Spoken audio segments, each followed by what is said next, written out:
हरिः ॐ श्री गुरुभ्यो नमः हरिः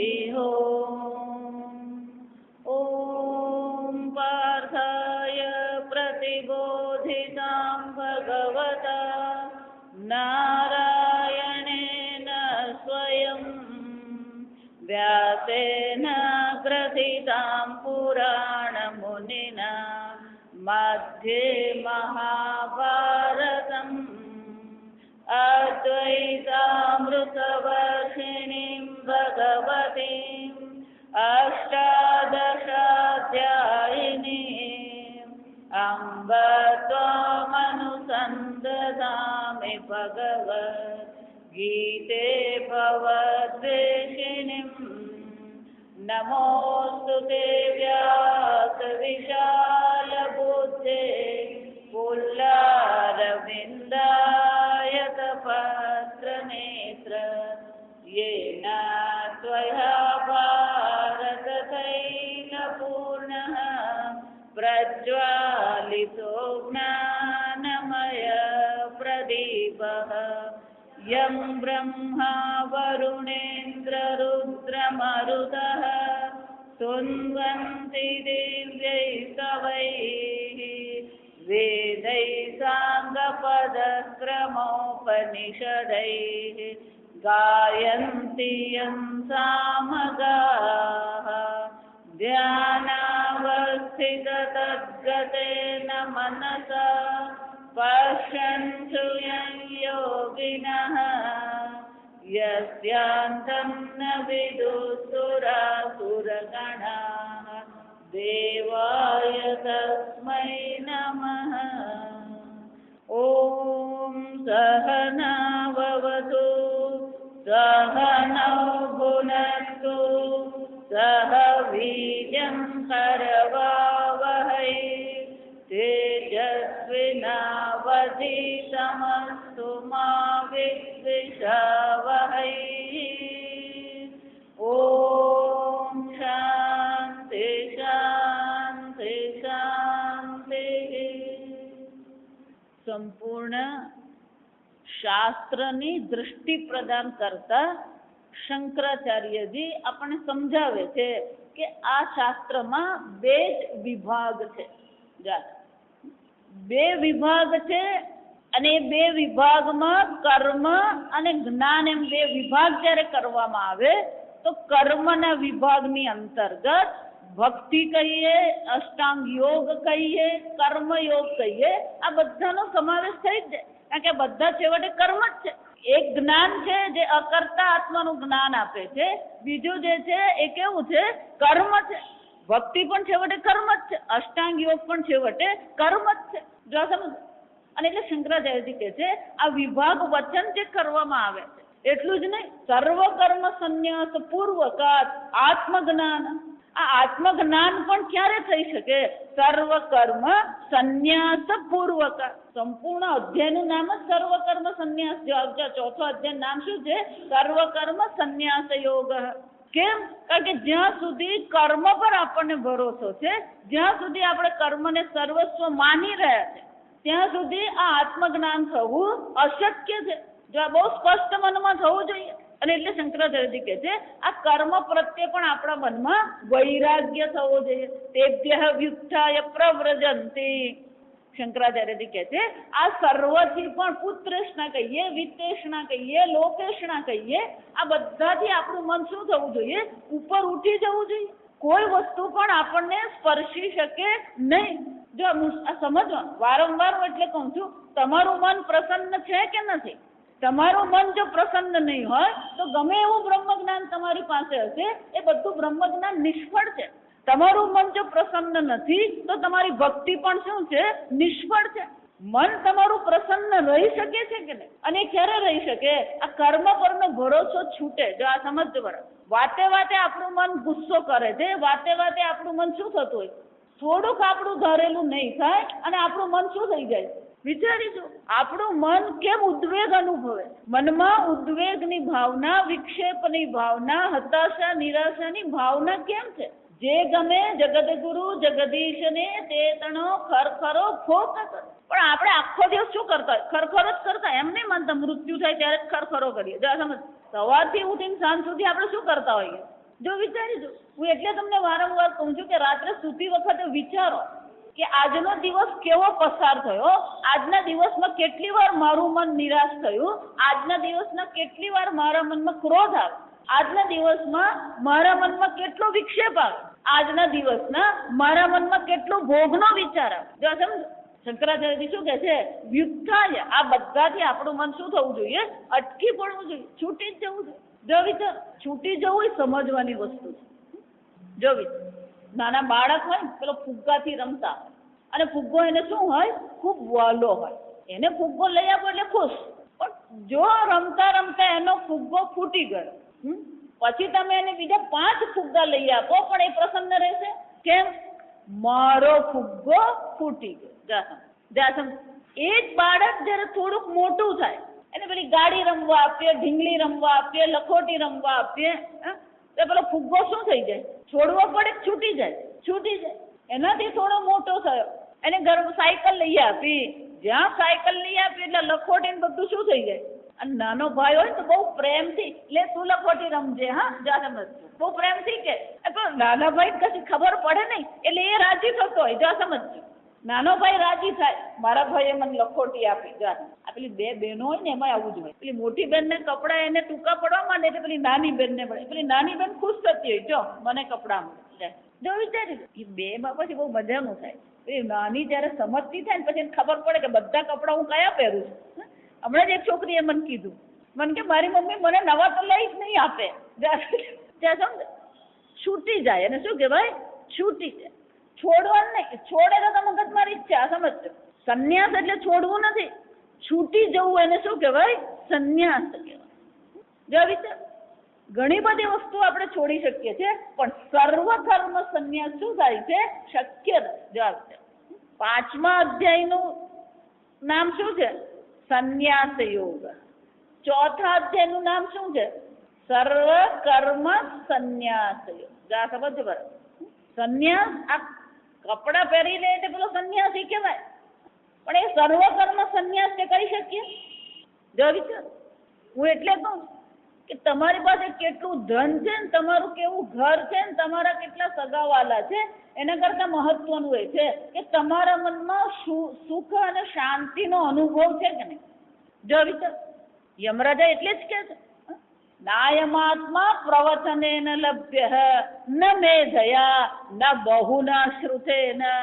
ગમે એટલા પ્રવચન સાંભળો, ગમે એટલા ગ્રંથ ધારણ કરો અને ગમે એટલા પ્રવચન કરો, આ સમજ. આ આત્મા શું છે? પ્રાપ્ત થતો નથી. કેમ? જે આત્મા માત્રનું વરણ કરે તેને શું વૃણું, તે વરણ કરીએ. પણ આપણે આત્માનું વરણ કરીએ જ ખરા. આત્મા નહીં, પરમાત્માનું વરણ કરવાનું બાકી છે. આ સમજ. કેમ? કે આપણે આ સંસારમાં બીજી ઘણી બધી વસ્તુનું શું કર્યું? વરણ કરવું એટલે પસંદગી કરવી. તેને એવ એષઃ વૃણુતે. તેના એવ, જે આત્મા માત્રનું વરણ કરે છે તેને જ આ આત્માની પ્રાપ્તિ થાય. પ્રેમ ગલી અતિશા કરી તામે દોન સમાય. જા સમજ. ક્યાં તો હું હોઉં અને ક્યાં તો પરમાત્મા. 2 એટલે બીજો એમ નહીં, આ સમજો. ક્યાં તો હું હોઉં અને ક્યાં તો પરમાત્મા હોય. પણ હું અને પરમાત્મા 2 કહેશો તો શું છે? નહીં સમજ.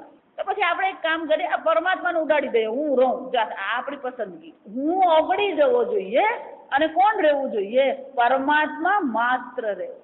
જ્યાં સુધી પેલો હું બેઠો છે ને, અહંકાર વિમૂઢાત્મા, જ્યાં સુધી આ પેલો અહંકાર બેઠો છે, હું કરું. જા, વૈરાગ્ય એટલે કર્મથી વૈરાગ્ય જ નહીં, આ હું નો પણ શું થવો જોઈએ? વૈરાગ્ય થવો જોઈએ. આપણો હું કેવો છે વિચારી તું. એટલે તો તમે આ જગતમાં કઈ સિદ્ધિ મેળવો ને, તમારે જગતમાં કેટલી સિદ્ધિ મેળવી ને કોઈ કિંમત નથી. જ્યાં પરીક્ષિતને ખબર પડી 7મે દિવસે તક્ષક નાગ ડંખ મારશે, પરીક્ષિતે શું કર્યું? વ્યુત્થાય. જો સમજ, વિત્તેષ્ણા પુત્રેષ્ણા લોકેષ્ણા વ્યુત્થાય પ્રવ્રજંતી. શું કર્યું પરીક્ષિતે? નીકળી પડ્યો. વિચારી દો. તત્કાળ મનમાં શું આવવો જોઈએ? વૈરાગ્ય આવવો જોઈએ. મનને વિક્ષિપ્ત કરવાની જરૂર નથી. ગુસ્સો આવવો, મનમાં વિક્ષેપ થવો, એ તો મનની નબળાઈ છે. આ સમજ, એ તમારી દુર્બળતા છે. એ દુર્બળતા પ્રગટ કરે. કેમ? સામેની પરિસ્થિતિ જ્યારે આપણે સહન કરી શકીએ નહીં, સામેની પરિસ્થિતિને કેમ આપણે સામનો કરવો આપણને ખબર નથી, એટલે આપણે શું કરીએ છીએ? વિક્ષિપ્ત થઈ જઈએ, ગુસ્સો કરીએ. બહારથી વૈરાગ્ય કોઈ જરૂરી નથી, અંદરથી કેટલું વૈરાગ્ય, તમારું મન કેટલું વિશેષ પ્રકારથી. આ દુર્બળતા જો સમજો. નાયમાત્મા બલહીનેન લભ્ય. વિચાર, બળહીન, બળ એટલે આ બળ નહીં. જો સમજ, આજકાલ પેલા છોકરાઓને ભગવાન જાણે ક્યાંથી આંતરિક બળ છે કે નહીં. ગમે એવી પ્રતિકૂળતામાં તમારું મન શાંત રહી શકે છે? ગમે એવી પ્રતિકૂળતા આવે, તમારા મનમાં અધર્મનો વિચાર આવે છે?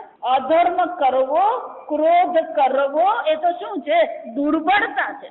આ જો આ ફક્ત વ્યવહાર નહીં, આજે મેનેજમેન્ટમાં પણ એંગર મેનેજમેન્ટ એક બહુ મોટો વિષય બની ગયો. કે જ્યારે મોટી સંસ્થા તમે લઈને બેઠા હોય તો અનેક પ્રકારના શું થવાના છે? અનેક પ્રકારના વિક્ષેપો, અનેક પ્રકારની પ્રતિકૂળતાઓ આવે છે. પણ આ પ્રતિકૂળતાઓ જ્યારે આવે ત્યારે આપણે મનને શાંત રાખી શકીએ છીએ કે નહીં? જો વિચાર, પરીક્ષિતે શું કર્યું? ક્રોધ કર્યો. જો વિચાર, પરીક્ષિતે શું વિચાર્યું? જ્યારે એને કહેવામાં આવ્યું, શમીક ઋષિ સ્વયં આવીને એને કહી ગયા કે મારા પુત્રએ તમને શ્રાપ આપ્યો છે અને અડધી રાતે હું તમને કહેવા આવ્યો કે તમારી પાસે હવે સમય રહ્યો નથી. જો વિચાર, પરીક્ષિતે ક્રોધ નહીં કર્યો. પરીક્ષિતે શું કીધું? નહીં, આ પ્રકારના શ્રાપને હું કોણ છું? આવો શ્રાપ મને મળવો જ જોઈએ, આ લાયક છું એનું. વિચારી, અધર્મ કરીએ પણ અધર્મની જવાબદારી લેવા તૈયાર છીએ આપણે.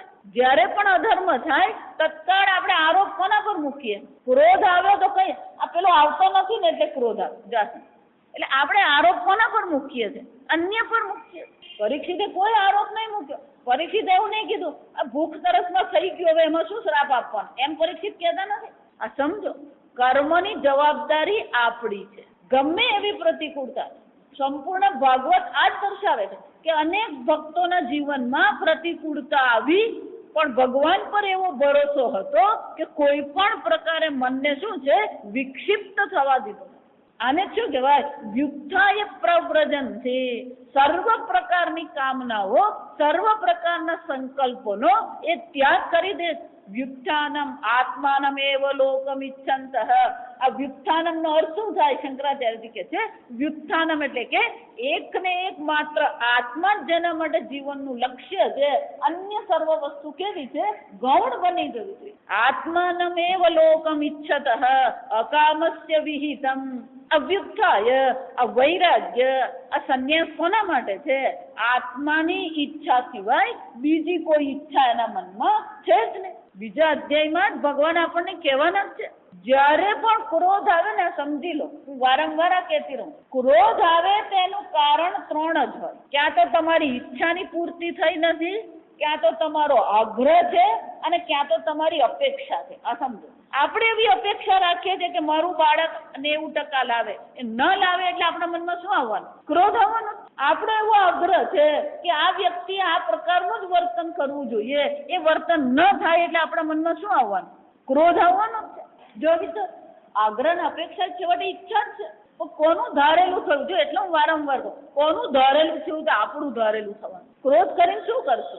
ક્રોધ કરીને તમે તમારા હૃદયને જ બાળી રહ્યા. અપેક્ષા રાખીને તમે તમારા હૃદયને જ દુઃખી કરો છો. આગ્રહ કરીને પણ તમે શું કરી રહ્યા છો? તમારા હૃદયને દુઃખી કરી રહ્યા. અને હૃદયને બાળવું કે હૃદયને દુઃખી કરવું એ દાપણનું કામ નહીં કહેવાય. આ સમજો. શા માટે આપણે આ કરીએ? જો વિચારી, કુંતી માતા ભગવાનને જે સ્તુતિ કરે, જો વિચાર, આટલી બધી પ્રતિકૂળતા આવી છતાંય કુંતી માતાએ કોઈ પ્રકારની ફરિયાદ ભગવાનને કરી નથી.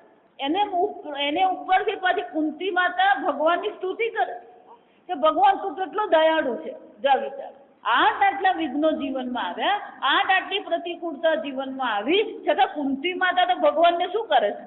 કોઈના વ્યવહાર, આ જગતમાં પણ કોઈના પર દોષ ઢાળતી નથી. ઈશ્વરને પણ શું છે? જો સમજો, મહાભારતના આ કુંતી માતા કહીએ, દ્રૌપદી કહીએ, આ જે પાત્રો જે છે અદ્ભુત પાત્રો છે. કોઈ જગ્યાએ કોઈ પ્રકારની પ્રતિકૂળતામાં ગુસ્સો, ક્રોધ કરતા જ નથી. આપણને તો એક સવારના છાપું નહીં આવે ને તોય આપણું તો ભેજું કાન ગુમ થઈ જાય. સવારના 1 કપ ચા નહીં મળે તોય શું થઈ જઈએ આપણે? વિચારી દો. શંકરાચાર્ય શું કે છે, વ્યુત્થાય એટલે કે આ સર્વ પ્રત્યે આપણા મનમાં વૈરાગ્ય કેળવાય. આત્માનમેવ ઈચ્છત, આત્મા સિવાય બીજી કોઈ ઈચ્છા નથી. જો ક્રોધથી છૂટવું હોય ને તો આત્માથી અન્ય સર્વ ઈચ્છા છોડી દો. જેનું જે થવાનું હોય થશે, કોઈ ફરક પડતો નથી. કોઈ દુનિયા ઊંધી જતી થઈ નથી જતી. જો વિચાર, પણ આપણે શું માનીએ, બધું ઊંધું જતું થઈ, કોઈ વસ્તુ ઊંધી જતી થતી નથી. આ સમજ આપણને એવું લાગી રહ્યું, ઓહો મારે કારણે આ બધું ચાલે. કોને કારણે? તમારા કારણે ચાલે. પેલા શિવાજીને અહંકાર આવી ગયો. એમને શું થઈ ગયું? આ મારા કારણે જ બધું થઈ રહ્યું. એમના ગુરુજી રામદાસ કીધું ચાલો શિવા આપણે ચાલવા જઈએ, ચાલવા લઈ જઈએ. એટલે પથ્થર તોડાવ્યો. પથ્થરને બખોલમાં કોણ હતું? એટલે દેડકો હતો અને એમાં થોડુંક પાણી હતું. ગુરુજી આટલો જ પ્રશ્ન કર્યો, શિવા આ પાણી તે મોકલાવ્યું? જો સમજ, આ દેડકાનું પાણી તું પીવડાવે? સમજ, બે સિદ્ધિ મળી જાય, બે કામ વધારે કરી એટલે આપણા મનમાં શું આવી જવાનું? અહંકાર આવે. જો સમજો, અહંકાર અને ક્રોધ આ માણસનો મુખ્ય દુશ્મન કોણ છે? આ બે જ છે, અહંકાર અને ક્રોધ છે. પોતાના જ અહંકારથી આપણને વૈરાગ્ય છે કે નહીં? પોતાના જ અપેક્ષા આગ્રહથી આપણા મનમાં વૈરાગ્ય છે કે નહીં? જો વિચાર, અમારા સ્વામીજી અમને જરા જુદી રીતે કહેવાય. જો આશ્રમમાં રહીએ તો 70-80 હોય, દેશ પરદેશના લોકો પણ હોય અને ભારતના બધા જ પ્રદેશના લોકો ત્યાં આવ્યા હોય અને યુવાનો જ હોય. સ્વામીજી 25 થી 45 ના જ લે, 45 માંડ 2-4 હોય. આ સમજો, બધા 40 ની અંદરના જ, એટલે યુવાનો જ હોય બધા. અને એમાં છોકરા છોકરીઓ બધા જ હોય ભેગા. એટલે આપણી ભાષામાં ને પેલા 25 ગામના લોકો ભેગા થયા હોય અને 25 ગામના લોકો ભેગા થયા હોય. 2-4 દિવસ રહેવું તો વાંધો નહીં આવે, પણ 3 વર્ષ ભેગા રહેવાનું હોય ત્યારે શું થાય? જો વિચાર, કોઈના વિચારો કેવા, કોઈની આદતો કેવી, કોઈની વાત કરવાની પદ્ધતિ કેવી, કોઈની ભોજનની આદત, બધું અલગ અલગ હોય. જો સમજો, બધા ભેગા. એટલે પૂજ્ય સ્વામીજી હંમેશા એવું કહેતા કે આ બધા જુદા જુદા પ્રદેશના લોકો ભેગા છે. દરેકની માન્યતા અલગ, દરેકના સંસ્કાર અલગ, બધું અલગ અલગ હોય. પણ ભેગા બધા રહેતા હોય તો શું કરવું પડે? આપણે દેશી ભાષા કેમ તો રોજ એકબીજાનું મોઢું તો જોવું જ પડે, કારણ કે બધા ભેગા ક્લાસમાં બેસવાનું, ભેગા જ જવાનું. જમવા બેસે ત્યાં હમી જ હોય. સવાર બપોર સાંજ પેલું લાઈનમાં ઊભું રહેવું હોય. ધારો કે કોઈકની સાથે તમને મોઢું જોવાનું નહીં ગમતું હોય, પણ તોય શું થવાનું? દિવસના 4 ક્લાસ હોય અને 3 વાર ડાઇનિંગ હોલમાં જવાનું હોય, એટલે ક્યારેક ને ક્યારેક એનું મોઢું તમારી સામે શું થવાનું? એ આવવાનું જ છે. પણ એને જોયા પછી પણ, એની સાથે ખટપટ થયા પછી પણ આપણું મન શાંત રહે ખરું? એ પેલું જોઈએ જ એટલે આપણા મનમાં શું થવા માંડે? જાત જાતના લોકો હોય. આ સમજજો, બ્રાઝિલથી આવેલો હોય ને કેનેડાથી આવેલો, અમેરિકાથી આવ્યો હોય. અમારે એક અમારી સાથે ભણતો, એને 8 મહિના 9 મહિના છે ને, ખબર ને એને કંઈક ધૂન ચડે, એની ભેગા બીજા 2 જણા. જો સમજ, આશ્રમમાં અમારા જે આચાર્ય હતા ને, એમણે પેલા ઢોલ ને બધું મંગાવ્યું ભજન કીર્તનમાં. હવે આને ઢોલ વગાડતા આવડે. જો ઢોલ રહે પેલો મંદિરમાં કે હોલમાં રહેતો, એકાદ દિવસ એના હાથમાં આવી તો રૂમમાં લઈ આવે. કોઈને ખબર નહીં, ધ્યાન કોઈનું કરેલું નહીં કે એને રૂમમાં લઈ આવે. પછી એક દિવસ રાત્રે 9, 9:30 વાગે એને શું લાગે ને તો પેલું ઢોલ વગાડવાનું શરૂ કર્યું. એને પેલા બીજા 2-4 જણા પેલો એક મંજીરા લીધા અને એક ઢોલ લીધી, બસ શરૂ કર્યું. કોઈને 9:30 વાગે સુઈ જવું હોય, કોઈને 10 વાગે સુવું હોય, કોઈ બેસીને વાંચતું હોય. એટલે એક દિવસ કરે ને તો આપણને એમ થાય ચાલો ને મન થયું કર્યું હોય. બીજે દિવસ 9:30 છે એટલે વળી પાછું શરૂ થયું. ત્રીજે દિવસે પાછું શરૂ થયું. એટલે પેલો એક જણ આચાર્ય, ચોથે દિવસે સવારે પેલો એક આચાર્ય પાસે જઈને કે આ રોજ 9:30 વાગે ને એટલે સ્વામીજી આ બધું ઢોલ ને બધું વગાડે. ઢોલ વગાડવા, ભજન કીર્તન કરવા સારી વસ્તુ જ છે, પણ જયારે બધા ભણી રહ્યા હોય, કોઈકને સુઈ જવું હોય, ત્યારે પેલો શું શરૂ કરે? સમજ, પેલો આચાર્ય કે કઈ નહીં, હું એને બોલાવીને કહી દઈશ. એટલે પેલો ક્લાસમાં આવ્યો ને એટલે આચાર્ય ધીમે રહીને કહી દીધું. ત્યારે સ્વામીજી હતા નહીં આશ્રમ પર. એટલે પેલા આચાર્ય ધીમે રહીને કહી દીધું કે લે ભાઈ, આ બધાને કોઈને સુઈ જવું હોય, કોઈને ધ્યાન કરવું હોય, કોઈને લખતો અવાજ, તું આ ઢોલ શું કામ વગાડ? તાર વગાડું તો તાર મંદિરમાં જઈશ, મંદિર પાછું નાકા પર. એટલે આચાર્ય કે તાર કરવું શું કર, તું તાર મંદિરમાં જઈને જે કરવું હોય કર. તોય પેલા મગજમાં ઉતરું ને એટલે ચોથે દિવસે પાછું શું છે, ચાલ. દરેકને પોતાની પ્રકૃતિ હોય. એની પણ એને વળી આ શોખ થઈ ગયો, એમ બીજાને નહીં પણ શોખ. તુંડે તુંડે મતિર ભિન્ન, એનો અર્થ શું છે? દરેકની પોતાની પ્રકૃતિ છે, દરેકના પોતાના રાગ દ્વેષ છે, અને આપણે એવો આગ્રહ રાખીએ કે આના પ્રમાણે જ થવું જોઈએ, તેનો અર્થ શું થયો? એમાં ગાંડું કોણ પૂરવાશે? એ પેલો ઢોલ વગાડવા વાળો ગાંડો ને જો સમજજો. વિક્ષિપ્ત થયા એ લોકો કોણ છે? એનાથી કઈ ડાયા નહીં કહેવાય. એ ઢોલ વગાડે છે એક વસ્તુ છે, પણ એને કારણે વિક્ષિપ્ત થયા એ પણ શું છે? એક કેટેગરી છે. આ સમજો. એના કરતા ડાયા નહીં કહેવાય. એ પેલો ઢોલ નથી વગાડતો એટલે ડાયો કહેવાય નહીં. આ સમજો. એને ઢોલ વગાડો હોય તો ભલે ને વગાડે, તમે તમારું કામ કરો. આ સમજ. આ ખાવામાં આવું જ થાય. ત્યાં જાઓ એટલે પછી તમે કહો દક્ષિણમાં જાઓ ને એટલે રોટલી તો શોધવી જ પડે, અને રોટલી મળે ને તોય પેલી મેંદાની આમ ઠંડી જો થાય ને તો આમ ખેંચો ને તો આમ લાંબી થાય એવી હોય. સમજ. પરિસ્થિતિ અનેક પ્રકારની હોય. અનેક પ્રકારના લોકોની વચ્ચે આપણે રહીએ છીએ, તો આપણા મનને પણ આપણે શું કરવું પડે? એ જ પ્રકારથી આપણે અન્ય પાસે અપેક્ષા રાખો, આગ્રહ કરો. અન્યની આપણે માની પેલો મારી ઈચ્છા પૂરી કરે. સમજ. કોઈના પ્રકારથી કોઈને આ જગતમાં કોઈને રાજી કરી શકે એવી શક્યતા જ નથી. આ પહેલું આપણા મનમાં એક લખાઈ જવું જોઈએ, આ જગતમાં કોઈ મને સુખી કરી શકે કે દુઃખી કરી શકે એવી શક્યતા છે જ નહીં. આને જ વૈરાગ્ય કહેવાય. આ સમજ. પણ આપણે શું કરતા રહીએ? પેલો મને સુખી કરે ને પેલો મને સાંભળે ને પેલો મારી ઈચ્છા પૂરી કરે ને પેલો મારી અપેક્ષા પૂરી કરે. શું કરવાનું? વિચારે. વ્યુત્થમ આત્માનમ એવ. જો સમજો શંકરાચાર્ય પેલો એવ શબ્દ, એવ એટલે પેલો ભારપૂર્વક આત્મા જ જેને માટે લોક છે, જેની ઈચ્છા છે.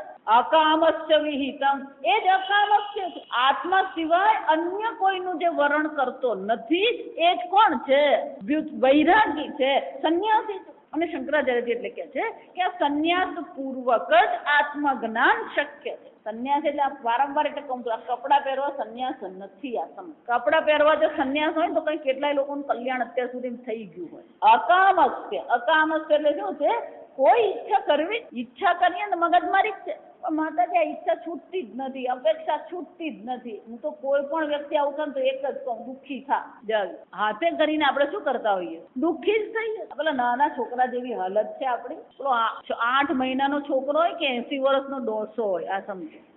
બધા સરખા જ છે. પેલો નાના છોકરાને કેવું પડે, અલે ભાઈ ટેબલ પર નહીં ચડ. એને કેવું પડે દીવા પાસે જવાનું નહીં, દીવો પકડવાનો નહીં. એને કેવું પડે એટલે બારી પાસે જવાનું. એ બધું જ કરતો. અને પેલો 80 વર્ષે શું કરતો? 80 વર્ષે પેલી આ સમજો, ખાલી સૂચનાઓ જ બદલાઈ ગઈ, બાકી હરખું જ હોય. ડોક્ટરે કીધું હોય ભાઈ પેલી આમલી ખાવાની નહીં, ખાંડ ખાવાની નહીં. બહુ દિવસ છે બટાકા વડા બનાવ્યા જ નથી. જો આ સમજો 80 વર્ષે યાદ ચાલતું હોય. આ સમજો. પેલો 8 વર્ષનો હોય કે 80 વર્ષનો, એનો અર્થ શું થાય? માનસિક રીતે આપણે પરિપક્વ બની શકતા. હજી પણ આપણે કોને સમર્પિત છે? આપણી ઈચ્છાઓને, આપણા આગ્રહને, આપણી અપેક્ષાને જ સમર્પિત છે. અને એટલે શંકરાચાર્ય શું કે છે? અકામસ્ય. આ સંન્યાસનું વિધાન કોના માટે છે? અકામસ્ય વિહિતમ. અને કોણ છે? આત્માનમ એવ ઈચ્છતઃ. જેને ફક્ત આત્માનું જ વર્ણન કર્યું છે, આત્માની જ ઈચ્છા કરે. તદેતદ વિભાગ વચનમ અનુપપન્નમ સ્યાત. શંકરાચાર્યજી કહે છે જો તમે બધાને જ સરખી રીતે લેતા હોય તો પછી આ ભગવાને જે વિભાગ વચન કર્યા, એશા તે વિહિતા સાંખ્ય અભિહિતા. અત્યાર સુધી જે સાંખ્ય જ્ઞાનની મેં ચર્ચા અર્જુન કરી. બુદ્ધિ યોગમ તું ઇમામ શૃણુ. હવે યોગ બુદ્ધિનો તું શ્રવણ કર. આમ ભગવાને આપણને શું કરી આપ્યું? 2 વિભાગ કરી બતાવે. એક કર્મનો વિભાગ છે, બીજો જ્ઞાનનો વિભાગ છે. અને જો તમે માનતા બધું સરખું જ છે, જ્ઞાન અને કર્મ 2 સાથે રાખીને જ આપણને મોક્ષની પ્રાપ્તિ થઈ શકે, આત્મજ્ઞાનની પ્રાપ્તિ થઈ શકે, તો શંકરાચાર્યજી કહે છે ભગવાને જે 2 વિભાગ કર્યા કેવા થઈ જાય? અનુપપન્નમ, અયોગ્ય થઈ જાય. યદિ શ્રૌત કર્મ જ્ઞાનયોઃ સમુચ્ચયઃ અભિપ્રેતઃ સ્યાદ ભગવતઃ.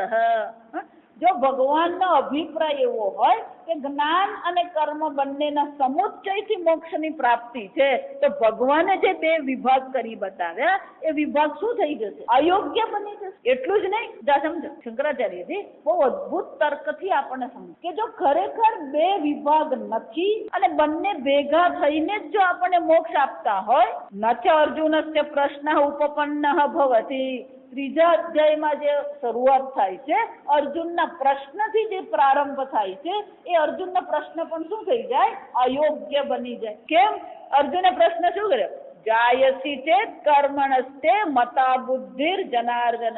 જાયસી ચેત મતા બુદ્ધિર. હે ભગવાન, જાયસી એટલે વધુ સારું. જાયસી નું ગુજરાતી અર્થ શું થાય? વધુ સારું. જો જ્ઞાન કર્મ કરતા વધુ સારું, તત્કિમ કર્મણી ઘોરે માં નિયોજયસી કે, તો પછી આ ઘોર કર્મમાં તમે મને શું કામ લગાવો છો? કારણ કે ભગવાને શું કર્યું? એ 11મા શ્લોક થી આ બીજા અધ્યાયમાં 11મા શ્લોક થી 30 શ્લોક સુધી ભગવાને તત્વજ્ઞાનની પરમાર્થ તત્વનું નિરૂપણ કર્યું. 31 થી ભગવાને પછી પેલા 50 સુધી શું કર્યું? આ કર્મયોગની ચર્ચા કરી. અને પછી અર્જુને પૂછ્યું કે જેને અજ્ઞાન થઈ ગયું હોય એના લક્ષણો શું છે? એટલે ભગવાને પછી 52મા શ્લોક થી 72 શ્લોક સુધી શું કર્યું છે? તત્વજ્ઞાનના જ્ઞાનીના લક્ષણો પ્રગટ કર્યા. અને જ્યાં જ્ઞાનીના લક્ષણો પ્રગટ કર્યા એમાં ભગવાને સ્પષ્ટ કહી દીધું એ આત્માને જાણે છે, પૂર્ણ આત્માનું એને જ્ઞાન છે, અને એટલા માટે કોઈ કામના પણ એને શું છે? વિક્ષિપ્ત કરી શકતી નથી. આપૂર્યમાણમ અચલ પ્રતિષ્ઠમ. એ આત્મા પૂર્ણ આત્મામાં પ્રતિષ્ઠિત થઈ ગયો છે. જેમ સમુદ્ર પોતાની લીલામાં પ્રતિષ્ઠિત છે એમ આ જ્ઞાની પણ શું છે? પ્રતિષ્ઠિત. જેમ સમુદ્રમાં નદીઓ પાણી ઠાલવે કે ન ઠાલવે, સમુદ્રને કોઈ ફરક પડતો નથી. આપૂજ્યમાણમ અચલ પ્રતિષ્ઠમ સમુદ્રમાપમ પ્રવિશંતિ યત્વત તત્વકામાયમ પ્રવિશંતિ. એક વાર તેને પૂર્ણ આત્માનું જ્ઞાન થઈ ગયું પછી એની બુદ્ધિમાં ગમે એટલી ઈચ્છાઓ જાગૃત થતી રહે, એ ઈચ્છાઓ એને શું છે?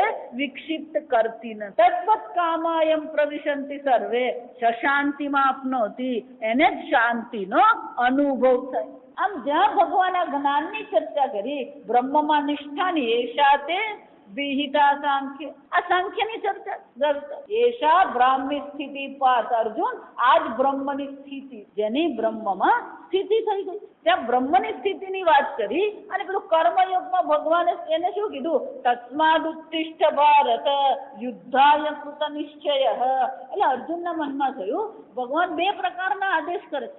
એક બાજુ પૂર્ણ આત્માના જ્ઞાનની ચર્ચા કરે છે, બીજી બાજુ ભગવાન એને શું કરી રહ્યા છે? ઊભો થઈને તું યુદ્ધ કર. અને જો બંનેનો સમુચ્ચયની જો આવશ્યકતા હોય, ભગવાન સમુચ્ચય કહી રહ્યા હોય અને અર્જુન પણ સમુચ્ચય સમજતો હોય, તો પછી ત્રીજા અધ્યાયનો પહેલો શ્લોક શંકરાચાર્યજી કહે છે અયોગ્ય બની જાય. જો સમુચ્ચય જ કરવાનું હોય તો પછી અર્જુન આવો પ્રશ્ન પૂછશે?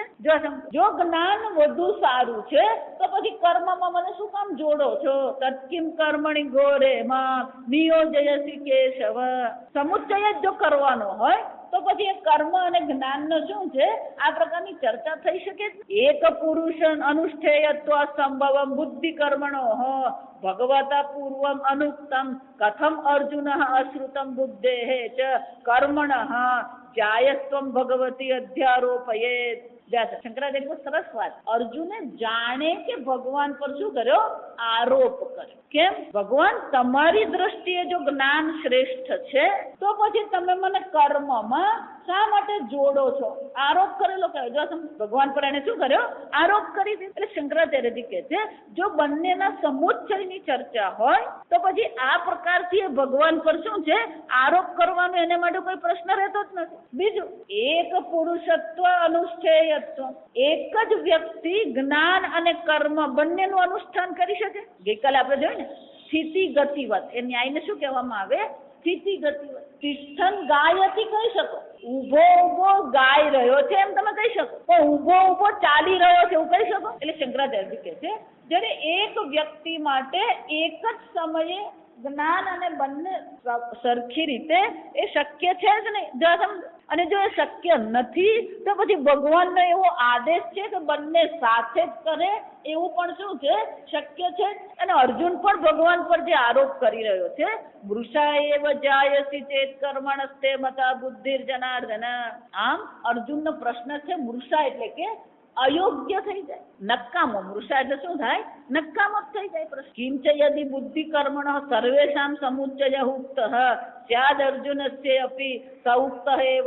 એટલું જ નહીં, પછીના શ્લોકમાં અર્જુન ભગવાનને શું કહે છે કે અર્જુન કહે છે કે ભગવાન એક બાજુ જ્ઞાન તત્વજ્ઞાન છે, બીજી બાજુ કર્મ. જો અર્જુનનો મોટો ગૂંચવાડો અહીંયા જ હતો. ગઈકાલે મેં કીધું એમ, એક લૌકિક કર્મ છે, બીજું સકામ કર્મ છે, અને ત્રીજું કયું છે?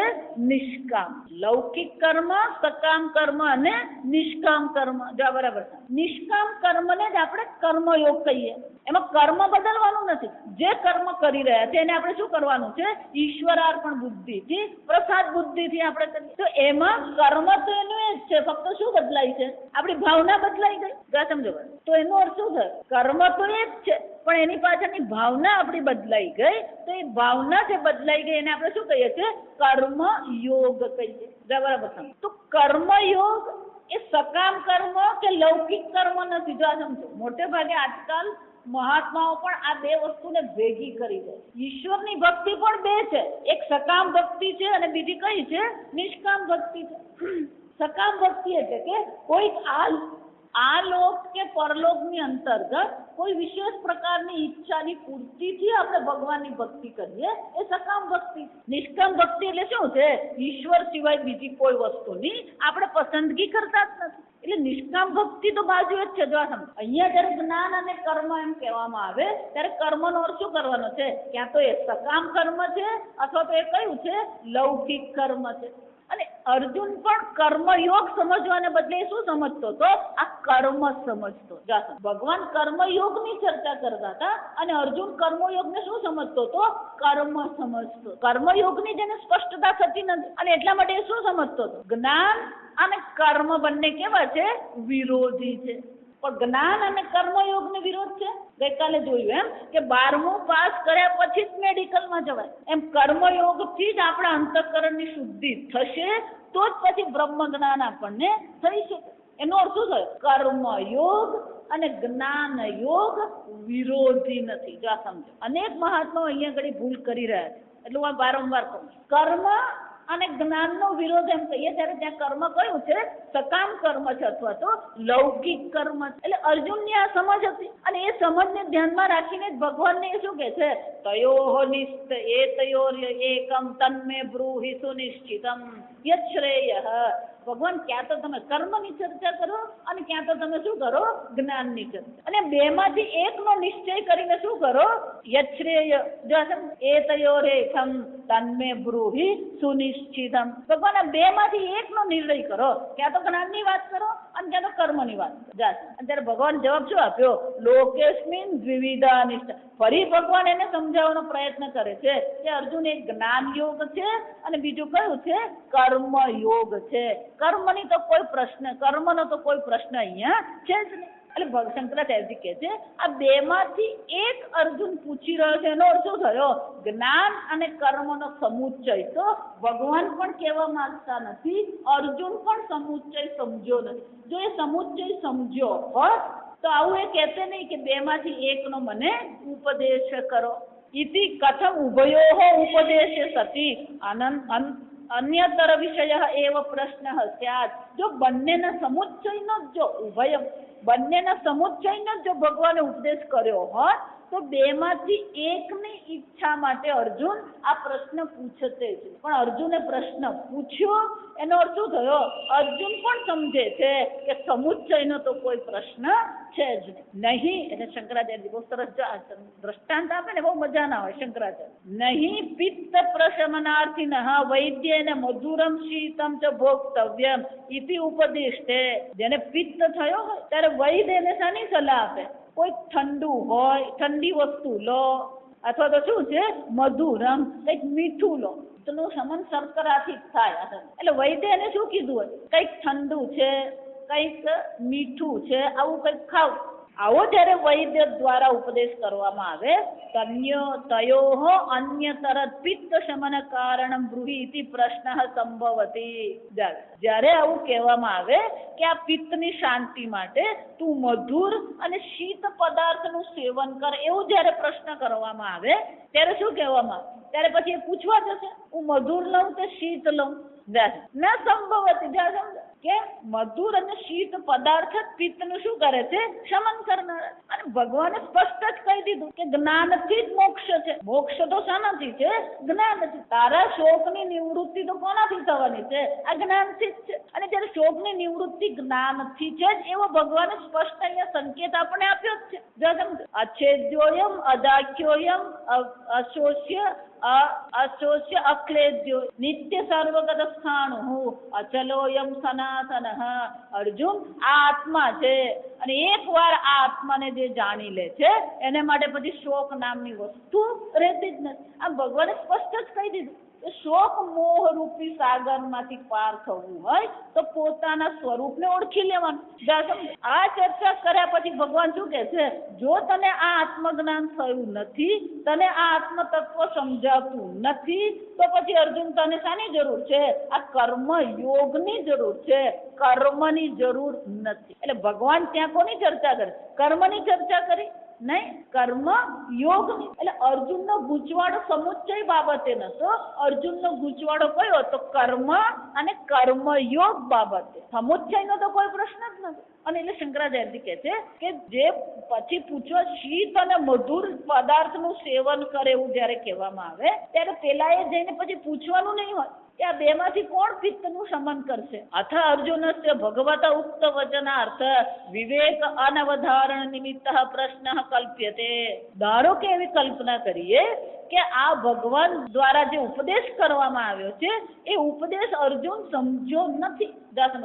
અર્જુન જો ભગવાનનો ઉપદેશ સમજ્યો નથી અને એટલે એ ભગવાનને પ્રશ્ન પૂછી રહ્યો છે. તથાપિ ભગવતા પ્રશ્ન અનુરૂપ પ્રતિવચનમ દેયમ.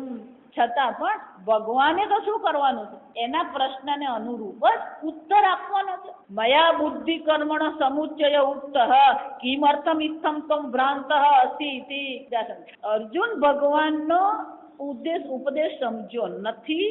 અને જો ભગવાનનો ઉપદેશ સમુચ્ચય માટે હોય, ધારો કે ભગવાનનો ઉપદેશ સમુચ્ચય માટે છે અને એ સમુચ્ચયનો અર્થ અર્જુન સમજ્યો નથી અને પછી જો ભગવાનને એમ પ્રશ્ન પૂછે કે આ બેમાંથી એક તમે મને કહો, તો ભગવાનનો ઉત્તર શું હોતે? મયા બુદ્ધિ કર્મણો સમુચ્ચય ઉક્ત કિમર્થમ ત્વમ એકત્વમ ભ્રાંત અસિતિ. તું બેમાંથી એક કેમ પૂછે છે? મેં તો તને સમુચ્ચયનો ઉપદેશ કર્યો. તો જો ભગવાને ઉત્તર શું આપ્યો? તયો એકમ નિશ્ચિત. જો અર્જુને કીધું હોત તો ભગવાનનો ઉપદેશ શું કરવાનો હતો?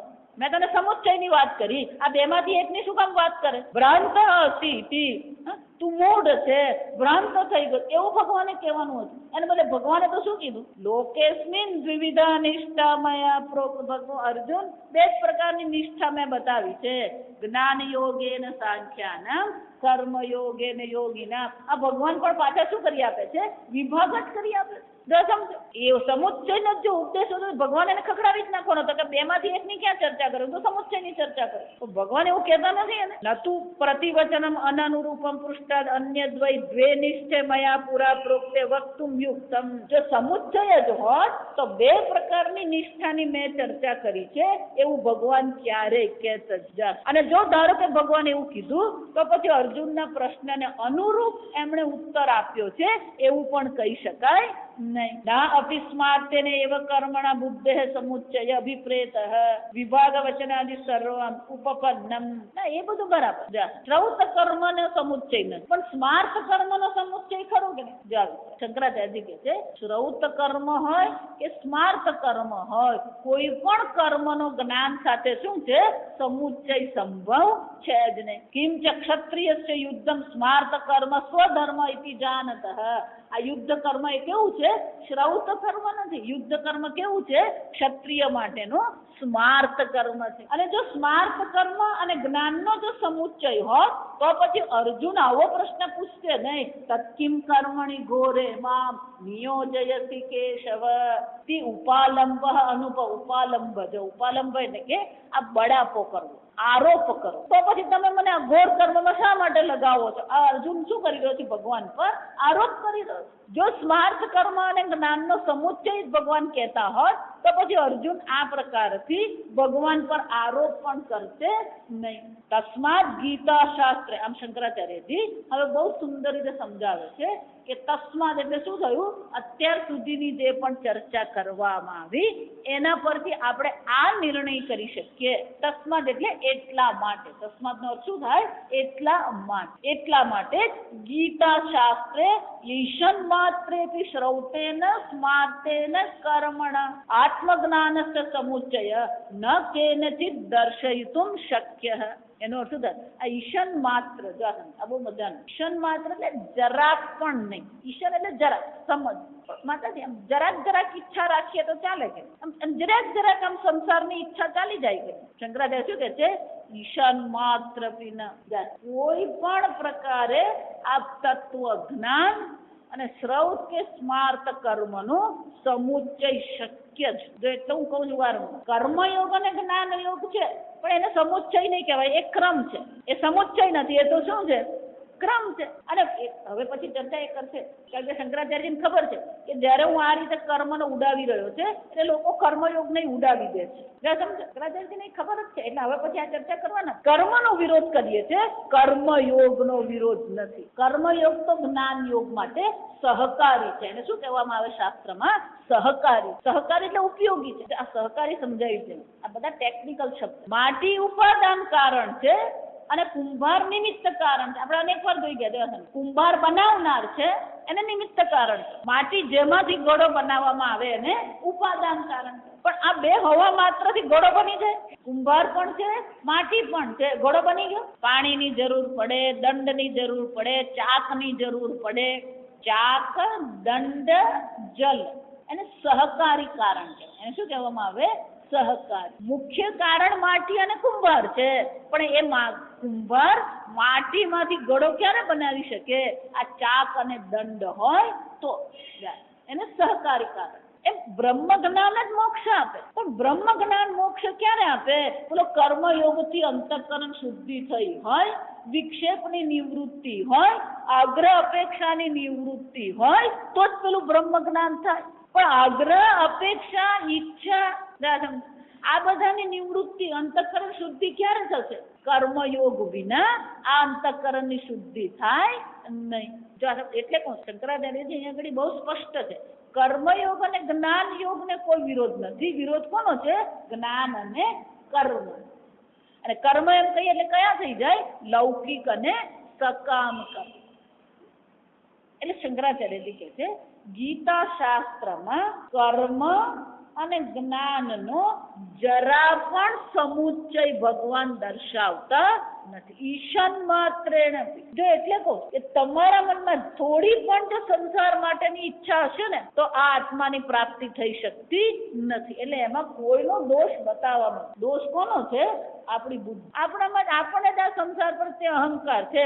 આપણા મનમાં ક્યાંક એટલે હું એને જુદી રીતે, આપણું મન ક્યાંક ને ક્યાંક લટકેલું હોય. આ સમજ આપણું મન ક્યાંક ને ક્યાંક અટકેલું હોય. માતાજી આ તમે વૈરાગ્યની વાત કરો, અમને તો IPL માં મજા આવે. માતાજી તમે આ બધી વાત કરો ને, અમને તો કેરી ખાવાની મજા આવે. આ મજા એટલે રસ કહેવાય. અને શાસ્ત્રમાં શું કહેવાય, રસબુદ્ધિ. એને શું કહેવામાં આવે, રસબુદ્ધિ.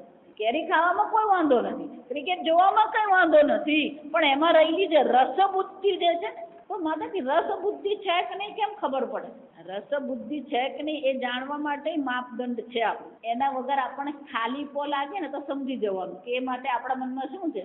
એના વગર આપણને ચાલે નહીં, એના વગર આપણને ગમે નહીં, ખાલીપો લાગે, એનો શું થયો, આપણું મન ત્યાં અટકેલું અથવા લટકેલું. જો સમજ, સંપૂર્ણ ગીતા શાસ્ત્ર એક જ ચર્ચા કરે, તમે આનંદ સ્વરૂપ આત્મા છો, તમારાથી અન્ય સર્વ વસ્તુ કેવી છે, સુખનું કારણ કે દુઃખનું કારણ છે જ. સુખ દુઃખસ્ય ન કોપી દાતા. પણ આપણે શું માનીએ, આને કારણે ક્રોધ આવ્યો ને, આને કારણે વિક્ષેપ આવ્યો. એટલે શંકરાચાર્ય શું કહે, આત્મજ્ઞાનસ્ય સમુચ્ચય ન કેનચિત દર્શયિતુમ શક્ય. શંકરાચાર્યજીના વાક્યોની વિશેષતા છે કે પેલો ન જે છે ને એ પહેલા લખેલો, એટલે પહેલો ન લખેલો એ ખેંચીને ક્યાં લાવવાનો હોય, હા, છેલ્લે લાવવાનું. દર્શયતું ન શક્ય, ક્યાંય પણ આત્મજ્ઞાન અને કર્મના સમુચ્ચયને દર્શાવવું શક્ય જ નથી. તો પછી આ કર્મનો અમે છોડી દે. આજથી માતાજી બધા કર્મ છોડીને બેસી જાય, તમારી પાસે આવીને બેસી જાય, કોઈ ના પાડે જ નહીં. કેટલો વખત બેસશે? 5 મિનિટ થાય ને, માતાજી જરાક કંઈક ફોન કરી આવું, માતાજી જરાક પેલા ભાઈને મળવાનું છે, મળી આવું, કંઈક ને કંઈક તો નીકળી જ આવે. આ સમજો. એટલે શંકરાચાર્યજી બહુ સુંદર કહે છે, અસ્ય તું અજ્ઞાનાત. તો પછી આ કર્મ કરવાના જ નથી. એટલે શંકરાચાર્યજી કે નહીં, કર્મ તો કરવાના, કર્મનો ત્યાગ કરવાનો નથી. કર્મ પ્રત્યેની શું કરવાની છે? ભાવના બદલવાની. એનો અર્થ શું થયો? શંકરાચાર્યજી કહે છે, ભગવાન 3 પ્રકારના કર્મનું સમર્થન. એ 3 પ્રકારના કર્મ એટલે કર્મયુગ. કેમ? અજ્ઞાનને કારણે આપણા મનમાં શું ઉત્પન્ન થઈ ગયો છે? અવિદ્યા, કામ, કર્મ. કર્મનું મૂળ તો ક્યાં છે? પેલું ઈચ્છામાં છે. અને ઈચ્છા કોને કારણે છે? પેલા સંકલ્પને કારણે. કયા સંકલ્પને કારણે? હું દુઃખી છું, હું મર્ત્ય છું, કોઈ મને સમજતું જ નથી, હું અલ્પ છું. આમ આપણા મનમાં આપણા વિશેના જે અભિપ્રાયો છે, એ અભિપ્રાયો આપણા મનમાં શું કરે છે? ઈચ્છા જન્માવે. આત્માના સ્વરૂપને જાણતા નથી, અને જે પ્રકારથી આત્માને ઓળખીએ છે એ આપણને મંજૂર નથી. આત્માને આપણે નિત્ય જાણતા નથી, આત્માને મર્ત્ય આપણે માની લીધો છે, અને પછી મૃત્યુથી છૂટવાની શું થવાની? ઈચ્છા થવાની. આત્માને દુઃખી માની લીધો છે, આત્માને આનંદ સ્વરૂપ જાણતા નથી, એટલે દુઃખથી છૂટવા માટેની શું થવાની? ઈચ્છા થવાની. આત્મા જ્ઞાન સ્વરૂપ છે, જાણતા નથી, હું અજ્ઞાની છું, એ બુદ્ધિ થઈ ગઈ. તો અજ્ઞાનથી છૂટવા માટે શું થવાની? ઈચ્છા થવાની. દાદા, અને જ્યાં ઈચ્છા છે તો પછી પેલા 2 શબ્દ આવીને ઉભા જ રહી જાય, રાગ અને દ્વેષ. ઈચ્છા 2 જ રીતે પ્રગટ થાય, રાગ અને દ્વેષ રૂપે પ્રગટ થાય. મને ગમતું મળે એને રાગ કહેવાય, મને ન ગમે એનાથી હું છૂટું એને શું કહેવાય? દ્વેષ કહેવાય. એનો શું થાય? અજ્ઞાનને કારણે રાગ દ્વેષ અવશ્ય ઉત્પન્ન થવાના. એટલે શંકરાચાર્યજી કહે છે, અજ્ઞાનાદ રાગાદિ દોષતઃ વા કર્મણિ પ્રવૃત્તસ્ય યજ્ઞેન દાનેન તપસ વા વિશુદ્ધ સત્વસ્ય જ્ઞાનમ ઉત્પન્નમ. તો આ જ્ઞાન કોને થશે? યજ્ઞ દાન તપઃ કર્મ પાવનાની મનીષિણા. આ 3નો ન ત્યાજ્ય, યજ્ઞ દાનમ તપઃ કર્મ ન ત્યાજ્યમ કાર્યમેવ તત. ભગવાન શું કહે? અર્જુન, આ 3 વસ્તુ છે જેનો ક્યારેય ત્યાગ કરવાનો નથી, કાર્યમેવ અવશ્ય કરવા. કેમ? યજ્ઞ દાન તપઃ કર્મ પાવનાની મનીષિણા. આ મનુષ્યને પાવન કરનાર, અંતઃકરણ શુદ્ધિ કરનાર આ 3 જ છે. કયા છે? જ્ઞાન, યજ્ઞ, દાન અને તપ. યજ્ઞ કર્મ એટલે શું છે? અન્ય માટે દેવતાઓને ઉદ્દેશીને આપણે જે કર્મ કરીએ ને યજ્ઞ છે. દેવતામ ઉદ્દેશ્ય ત્યાગ. દેવતાઓને ધ્યાનમાં રાખીને આપણે જે આહુતિ આપીએ છીએ, પ્રાર્થના કરીએ છીએ, એને શું કહેવામાં આવે? યજ્ઞ કહેવાય. દાન કોને કહેવામાં આવે? આ સમાજમાં આપણી પાસે જે છે એ આ સમાજમાં આપણે વહેંચીને ચાલીએ, એને શું કહેવાય? દાન કહેવાય. તપઃ કોને કહેવાય? વિહિત ભોગનો પણ ત્યાગ કરીએ. દાળ ભાત શાક રોટલી ખાવામાં કોઈ પાપ નથી, છતાં પણ નિર્ણય કરીએ, હું દાળ ભાત શાક રોટલી 9 દિવસ ખાઉં નહીં, ચૈત્ર નવરાત્રી કરું, તો એ શું કહેવાય? તપશ્ચર્યા. જે ભોગ કરવામાં પાપ નથી, છતાં પણ પોતાના સંકલ્પથી ભોગનો આપણે શું કરીએ? ત્યાગ કરીએ. એટલે શંકરાચાર્ય શું કહે છે? યજ્ઞ દ્વારા, દાન દ્વારા અને તપશ્ચર્યા દ્વારા વિશુદ્ધ સત્વ છે, જેનું અંતઃકરણ શુદ્ધ થયું છે, એને શું થાય છે? જ્ઞાનમ ઉત્પન્નમ. એને જ જ્ઞાન થાય. પરમાર્થ તત્વ વિષયમ એકમેવ ઇદમ સર્વમ બ્રહ્મ અકર્તૃ છે. આમ એને જ આ બ્રહ્મ જ્ઞાનની પ્રાપ્તિ થઈ શકે. અને એટલા માટે કર્મના ત્યાગની ભગવાન ચર્ચા કરતા નથી. કર્મના ત્યાગની ચર્ચા ભગવાન કરે છે. કર્મયોગ એટલે કે યજ્ઞ દાન અને તપશ્ચર્યાના ત્યાગની ચર્ચા ભગવાન કરતા જ નથી. આગળ આપણે આવતીકાલે રામનવમી છે, એટલે આપણે રામનવમીની ઉજવણી માટે બહુ સાદગીથી કરીશું, કારણ કે રામ ભગવાને કઈ બહુ અભિષેક કરવાનો હોતો નથી. જો અભિષેક પ્રિય શિવ હશે. એટલે તમારી પાસે રામ ભગવાનનો ફોટો કે કંઈક મૂર્તિ કે હોય તો લેતા આવજો, નહીં લઈ આવો તો તમે દીવો લઈ આવજો. આ દીવો પેલો આવડો મસ્ત લઈ આવતા નહીં, 2 કલાક ચાલે એવો લાવજો. અર્ચના કરીશું એટલે શું થાય, પછી પેલા આજુબાજુ વાળા પાસે ફાફા મારવા પડે એવું થાય. એક દીવો લઈ આવજો, થાળી લઈ આવજો જેમાં ફૂલ મૂકી શકાય, તમે તમારા ફૂલ લઈ આવજો. આપણે રામ ભગવાનને વિષ્ણુ સહસ્રનામની શું કરીશું, કાલે અર્ચના કરીશું, આરતી કરીશું. બધા નૈવેદ્ય તમારી રીતે લઈ આવજો, ફળ ફૂલ જે લઈ આવવું હોય. ભગવાનને આપણે શું કરીશું, ધૂપ દીપ અને આરતી નૈવેદ્ય કાલે કરીશું. અને એટલા માટે આવતીકાલે આપણો આ વર્ગ નથી. આવતીકાલે શું છે, રામનવમીની ઉજવણી. અને કાર્યક્રમ કેટલા વાગે છે, 5:30 વાગે. 5:30 વાગે આવો, આપણે બધા વ્યવસ્થા કરીએ અને પછી આપણે 6 વાગે શું કરી શકીએ, આ કાર્યક્રમ શરૂ કરીશું. ઓમ સ્વસ્તિ પ્રજાભ્ય પરિપાલયન્તામ ન્યાયેન માર્ગેણ મહિં મહિષાઃ ગોબ્રાહ્મણેભ્ય શુભમસ્તુ નિત્યં લોકા સમસ્તા સુખિનો ભવन्तु કાલે વર્ષતુ પર્જન્યઃ પૃથ્વી સસ્યશાલિની દેશોऽयं क्षोभरहितः બ્રાહ્મણા સन्तु નિર્ભયાઃ. ઓમ સર્વેષાં સ્વસ્તિર્ભવતુ સર્વેષાં શાંતિર્ભવતુ સર્વેષાં પૂર્ણં ભવતુ સર્વેષાં મંગલં ભવતુ સર્વે ભવन्तુ સુખિનઃ સર્વે સन्तુ નિરામયાઃ સર્વે ભદ્રાણિ પશ્યन्तુ મા કશ્ચિદ દુઃખભાગ ભવેत्. અસતો મા સદ્ગમય તમસો મા જ્યોતિર્ગમય મૃત્યોર્મા અમૃતંગમય. ઓમ પૂર્ણમદઃ પૂર્ણમિદં પૂર્ણાત પૂર્ણમુદચ્યતે પૂર્ણસ્ય પૂર્ણમાદાય પૂર્ણમેવાવશિષ્યતે. ઓમ શાંતિ